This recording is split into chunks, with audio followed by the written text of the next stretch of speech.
গফরগাঁও প্রশান্তি green waterland পার্কের যে ভিডিও ছাড়লেই for you. Welcome to infinity. সবাইকে রমজান মোবারক। আশা করি সবাই ভালো আছেন। আজকের এই ব্লগটা তাদের জন্য যারা গফরগাঁওয়ের ফুলের রাজ্যে এখনো যাওনি, আর যারা ঘুরে এসেছো তারা কমেন্ট করে জানাও। পার্কে যেতে হলে প্রথমে তোমাকে গফরগাঁও যেতে হবে এবং সেখান থেকে সিএনজি অথবা অটোতে করে এই ব্রিজের কাছে আসতে হবে, তারপর নৌকাতে করে নদী পার হতে হবে।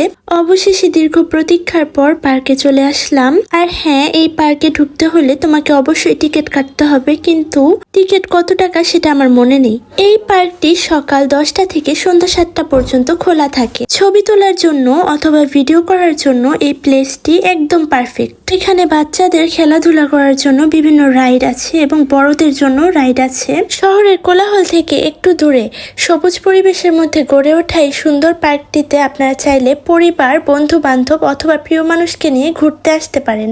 রাইডের উপর থেকে পার্কটিকে খুবই সুন্দর দেখাচ্ছিল। পার্কের ভিতরে একটা 2তলা কাঠের বাড়ি রয়েছে, যেখানে খাবার খাওয়ার ব্যবস্থা রয়েছে এবং একটি ছোট দোকানও রয়েছে।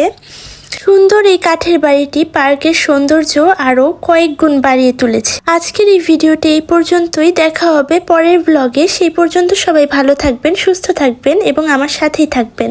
আর এখনো যারা আমার ইউটিউব চ্যানেলটি সাবস্ক্রাইব করনি তারা দ্রুত সাবস্ক্রাইব করে দাও, যাতে আমার পরবর্তী ভিডিও আসার সাথে সাথেই তোমরা দেখতে পারো।